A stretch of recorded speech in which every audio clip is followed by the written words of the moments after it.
नमस्कार, मैं हूं शुभम उपाध्याय और आप देख रहे हैं द नैरेटिव। आपने नक्सल विषय पर तो ये ज़रूर सुना होगा कि अब सशस्त्र नक्सलवाद यानी जो बंदूक पकड़े नक्सली हैं वो खत्म हो रहे हैं। और आपने अमित शाह का ये बयान ज़रूर सुना होगा कि 31 मार्च 2026 तक देश से सशस्त्र माओवाद, सशस्त्र नक्सलवाद खत्म हो जाएगा। अगर आपने नहीं सुना है तो देखिए सबसे पहले ये वीडियो।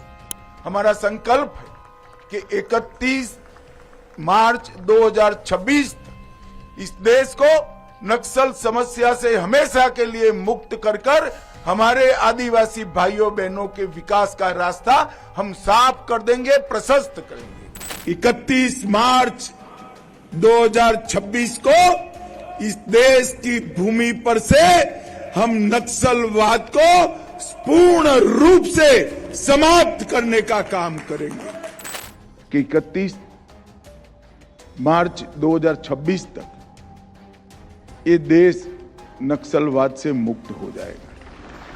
केंद्रीय गृह मंत्री ने जिस प्रकार से पूरे आत्मविश्वास के साथ दावा किया है कि 31 मार्च 2026 को देश से नक्सलवाद खत्म होने वाला है, लेकिन बात यह है कि इस नक्सलवाद के खत्म होने के बाद या खत्म होने से पहले कौन ऐसे लोग हैं जो इसमें कहीं ना कहीं रुकावट पैदा करने की कोशिश कर रहे हैं और तो और नक्सलवाद के खात्मे के पूरे मामले पर बीच में आकर इसे विवादित बनाने की कोशिश कर रहे हैं। तो सबसे पहले हम समझने की कोशिश करते हैं। हाल ही में आपने द नैरेटिव की रिपोर्ट में देखा होगा कि जिस तरह से जगदलपुर के शहर में जो सर्व आदिवासी समाज ने एक भूमकाल स्मृति दिवस पर एक रैली निकाली और उसमें हिड़मा का गाना बजाया गया और उस हिड़मा के गाने बजाने वाले उस माहौल में सर्व आदिवासी समाज से जुड़े लोग या उस रैली में जो शामिल लोग थे वो नाचते डांस करते देखे गए।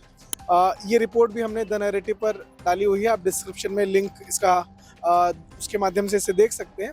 तो इस रिपोर्ट में जैसा कि स्पष्ट था कि जो कांग्रेस सरकार में एक पूर्व मंत्री रहे अमरजीत भगत, जो कि भूपेश बघेल की सरकार में मंत्री रहे और भूपेश बघेल के काफ़ी करीबी माने जाते हैं, उन्होंने एक ऐसा स्टेटमेंट दिया था जो पूरे प्रदेश में विवाद पैदा कर गया।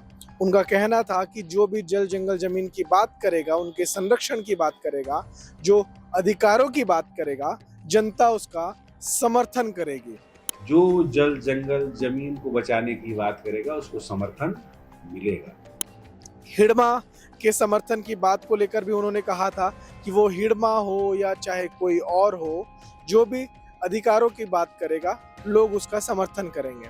यह परोक्ष रूप से कहीं ना कहीं हिड़मा जैसे माओवादी आतंकियों को समर्थन देने की बात थी। यह कांग्रेस सरकार का, कांग्रेस पार्टी का और कांग्रेस के एक पूर्व मंत्री का ऑफिशियल स्टैंड था। इसे इस रूप में देखा गया। अब जब जिस तरह से नक्सलवाद समाप्ति की ओर है, बस्तर एक बार फिर एक क्रूशियल पॉइंट पर खड़ा है। बस्तर एक ऐसे ट्रांजिशन पीरियड में खड़ा है जहां आतंक के साए से निकलकर वो शांति की ओर लौट रहा है। ऐसे में जो बीजापुर के नेता हैं, जो कांग्रेस के नेता है विक्रम मंडावी, वो एक बार फिर ऐसी गतिविधि करते नजर आए हैं जिसने कांग्रेस के जो एक्टिविटीज है, कांग्रेस के जो इरादे हैं और कांग्रेस की जो नीयत है उसमें एक बार फिर प्रश्न चिन्ह खड़ा कर दिया है। दरअसल जो विक्रम मंडावी है, उन्होंने बीजापुर के अंदरूनी क्षेत्रों में नक्सल जो कोर नक्सल एरियाज रहे हैं उसके अंदर जो क्षेत्र है वहां पर जाने की अनुमति मांगी थी, वहां पर जाने की इच्छा जताई थी। लेकिन राज्य सरकार ने, जिला प्रशासन ने जो अभी की वास्तविक स्थिति है उसको देखते हुए सुरक्षा कारणों से उन्हें अनुमति नहीं दी। हो सकता है कि अब चूंकि नक्सलवाद समाप्ति की ओर है, नक्सलवाद के खिलाफ जो कड़ी कार्रवाई की जा रही है उसे लेकर प्रशासन ने एक सुरक्षा बरती हो, लेकिन इस मामले को राजनीतिक रूप से कांग्रेस ने पलट दिया। कांग्रेस के जो नेता है भूपेश बघेल, जो यहाँ पे मुख्यमंत्री भी रहे, उनका कहना है कि एक तरफ अमित शाह दावा कर रहे हैं कि नक्सल मुक्त हो रहा है, वहीं दूसरी तरफ कांग्रेस के नेताओं को अंदरूनी क्षेत्रों में जाने नहीं दिया जा रहा है।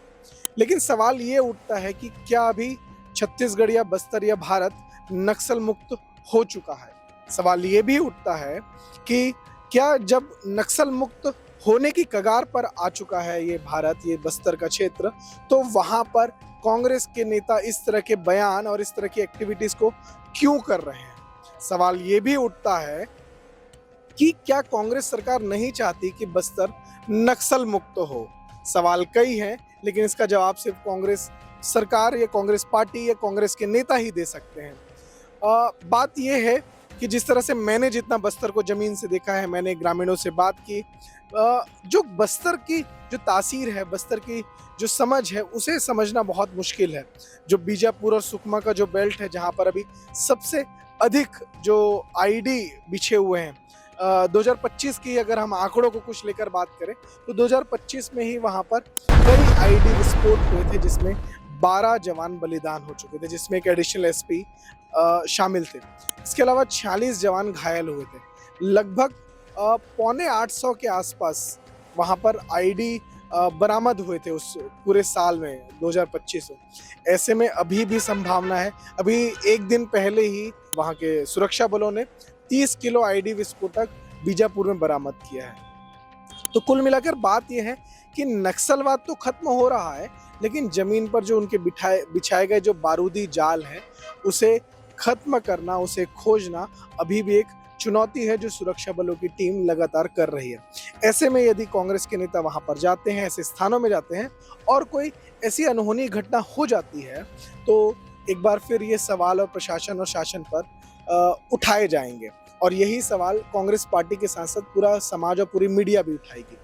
ऐसे में अगर एहतियात बरतते हुए प्रशासन ने कांग्रेस नेता को मना कर दिया, तो उसे राजनीतिक तुल देकर, एक राजनीतिक बयानबाजी करके उसे राजनीतिक विवाद की स्थिति में लाना कांग्रेस पार्टी की या कांग्रेस के नेताओं की कहीं ना कहीं वो मंशा को दिखाती है जो नक्सलवाद को लेकर उनके भीतर है। कहीं ना कहीं एक समय था कि जब 2018 की बात मैं आपको ध्यान दिला दूं कि मैं आपको जब राज बब्बर उत्तर प्रदेश के प्रदेश अध्यक्ष हुआ करते थे और वो यहाँ पर प्रचार के लिए आए थे कांग्रेस पार्टी के, तो उन्होंने कहा था कि नक्सली क्रांतिकारी होते हैं। और आप उनको डरा कर, उनको चमचागिरी या उनको बहका कर या उनको लालच देकर उस क्रांति के जो लोग निकले हुए हैं उनको आप रोक नहीं सकते। और ये मेरा राय है और मेरी पार्टी को मैं इस राय दे भी चुका और पहले भी दी गई है। तो क्या कांग्रेस पार्टी उसी नीति को, उसी सोच के साथ चल रही है? अमरजीत भगत हिड़मा को लेकर जो डांस हो रहा है, हिड़मा के गाने को लेकर जो डांस हो रहा है, उसका कहीं ना कहीं परोक्ष रूप से बचाव करते दिखते हैं। एक तरफ कुछ नेता अभी जब नक्सल खत्म हो रहा है तो उस पर खुद जाकर, सामने जाकर एक ऐसी स्थिति पर पैदा करने की कोशिश कर रहे हैं जो सुरक्षा की दृष्टि से तनावपूर्ण हो सकती है। क्या ये सारी एक्टिविटीज, क्या ये सारे जो गतिविधि हैं, सिर्फ इतना ही नहीं, कांग्रेस पार्टी ने जब नक्सलियों के खिलाफ सघन अभियान चलाया गया सुरक्षा बलों ने, तो ये तक कह दिया कि ये जो मुठभेड़ है वो फर्जी है, जबकि नक्सली वर्दी में थे, उनके हाथों में बंदूकें मिली थी, तो भी कांग्रेस पार्टी के नेता, इवन भूपेश बघेल, दीपक बैज जैसे नेता ये कहते नजर आए थे कि ये मुठभेड़ फर्जी है। तो कांग्रेस को समझना चाहिए, कांग्रेस पार्टी को समझना चाहिए, ये जो छत्तीसगढ़ की जनता है, जो मुख्य रूप से बस्तर की जो जनता है, उसने नक्सल आतंक के कारण काफी कुछ झेला है, हिंसा झेला है, अपने परिवारों को खोए हैं, अपने कई लोग अपाहिज हो गए हैं, कई लोग अपंग हो गए, दिव्यांग हो गए, कई लोगों ने अपने परिवार वालों को वहां पर मरते हुए देखा, कई लोगों की पीढ़ियां, जो पीढ़ी की पीढ़ी है वो अनाथ हो गई, वहां की परिस्थिति रही है। उस पर तो राजनीति कांग्रेस को नहीं करनी चाहिए और कांग्रेस को कंधे से कंधा मिलाकर सरकार के साथ खड़ा होना चाहिए, कम से कम नक्सल मामले में, कि जो नक्सल आतंक को खत्म करने के लिए जी जान से जुटी हुई है।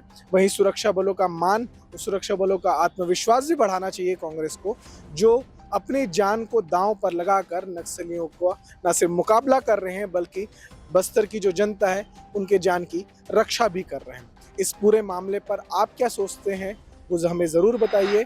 छत्तीसगढ़ से इस तरह की ग्राउंड रिपोर्ट्स, बस्तर से इस तरह की ग्राउंड रिपोर्ट्स को देखने के लिए देखते रहें द नैरेटिव।